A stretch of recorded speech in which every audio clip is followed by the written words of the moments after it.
জগতে শত্রুতার দ্বারা কখনো শত্রুতার উপশম হয় না, মিত্রতার দ্বারাই শত্রুতার উপশম হয়। অতীতকে প্রাধান্য দিও না, ভবিষ্যৎ নিয়ে দিবা স্বপ্নও দেখবে না, তার চেয়ে বরং বর্তমান মুহূর্ত নিয়ে ভাবো। কোনো পাপকেই ক্ষুদ্র মনে করো না, ক্ষুদ্র ক্ষুদ্র পাপই জমা হতে হতে মূর্খের পাপের ভাণ্ড পূর্ণ করে ফেলে।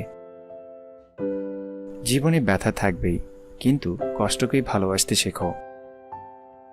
নিজেকে নিয়ন্ত্রণ করো, তারপর অন্যকে অনুশাসন করো। নিজে নিয়ন্ত্রিত হলে অন্যকেও নিয়ন্ত্রণ করতে পারবে। নিজেকে নিয়ন্ত্রণ করাই কঠিন। সবকিছুর জন্য মনই আসল। সবার আগে মনকে উপযুক্ত করো। চিন্তাশীল হও, আগে ভাবো তুমি কি হতে চাও। মাতা পিতার সেবা করা, স্ত্রী পুত্রের উপকার সাধন করা এবং নিষ্পাপ ব্যবসা বাণিজ্য দ্বারা জীবিকা নির্বাহ করা উত্তম মঙ্গল। ধৈর্য হলো গুরুত্বপূর্ণ জিনিস। মনে রাখবে, একটা কলসি বিন্দু বিন্দু জলের দ্বারাই ভর্তি হয়।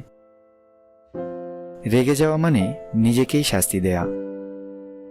রাগের সমান অগ্নি নেই, দেশের সমান গ্রাসকারী নেই, মোহের সমান জাল নেই, তৃষ্ণার সমান নদী নেই।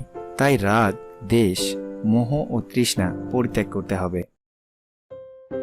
মৈত্রী দ্বারা ক্রোধকে জয় করবে, সাধুতার দ্বারা অসাধুকে জয় করবে, ত্যাগের দ্বারা ক্রোধকে জয় করবে ও সত্যের দ্বারা মিথ্যাকে জয় করবে। তোমাকে তোমার রাগের জন্য শাস্তি দেওয়া হবে না, বরং তুমি তোমার রাগের দ্বারাই শাস্তি পাবে।